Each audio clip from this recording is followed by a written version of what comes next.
Hello everyone, my name is Yeva, and what is your dream place? As for me, I would like to visit London, as many of you. And now I will tell you about one of the famous places in London and one of those fabulous buildings that I dream to see with my own eyes. So here it is.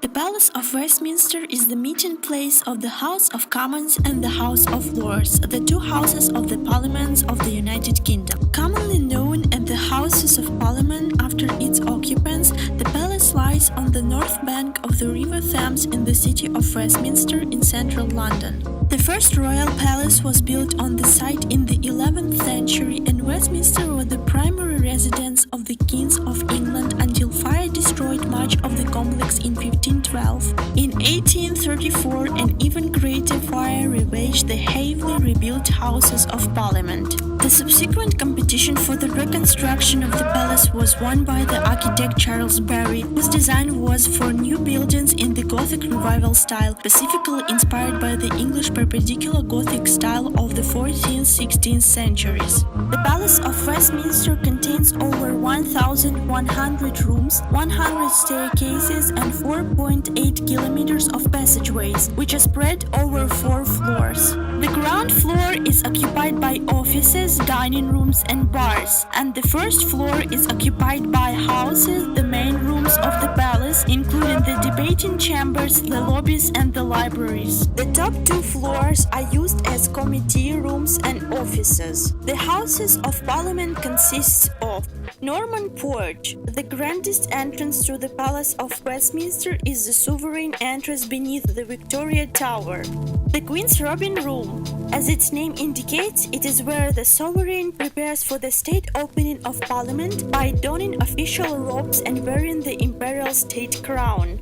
Royal Gallery. It is one of the largest rooms in the palace. Its main purpose is to serve as the stage of the royal procession at state openings of Parliament, which the audience watch from temporary tied seating on both sides of the Rood Prince's Chamber, which is a small anteroom between the Royal Gallery and the Lord's Chamber, named after the room adjoining the Parliament Chamber in Old Palace of Westminster. The Chamber of the House of Lords is located in the southern parts of the Palace of Westminster. The upper part of the chamber is decorated by stained glass windows and by 6 allegorical frescoes representing religion, chivalry, and law.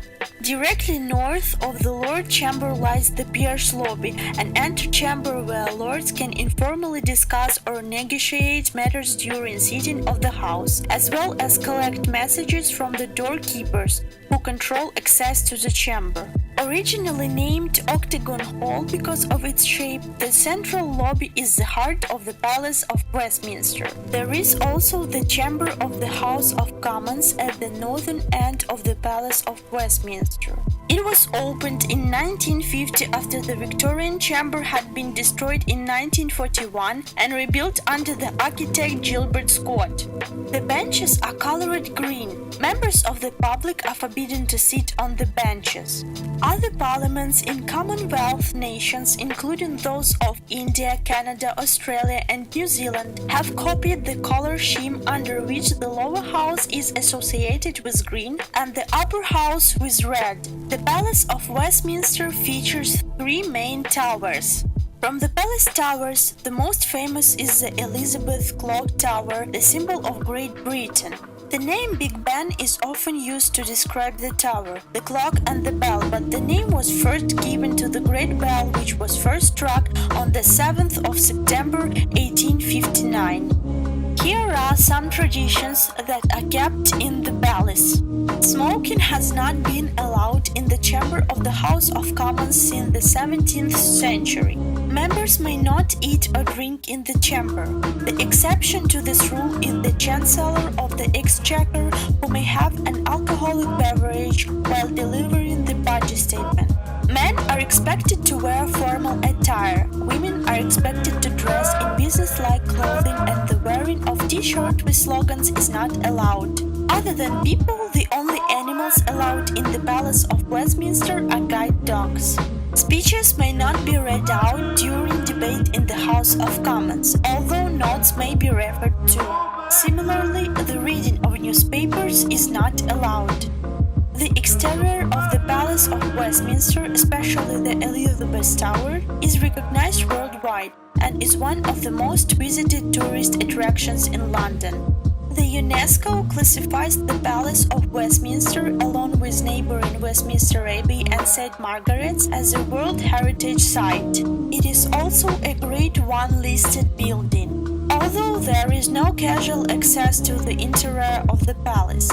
You can buy tickets to gain admittance, but capacity is limited and there is no guarantee of admission. I hope the information was interesting for you and thank you for your attention.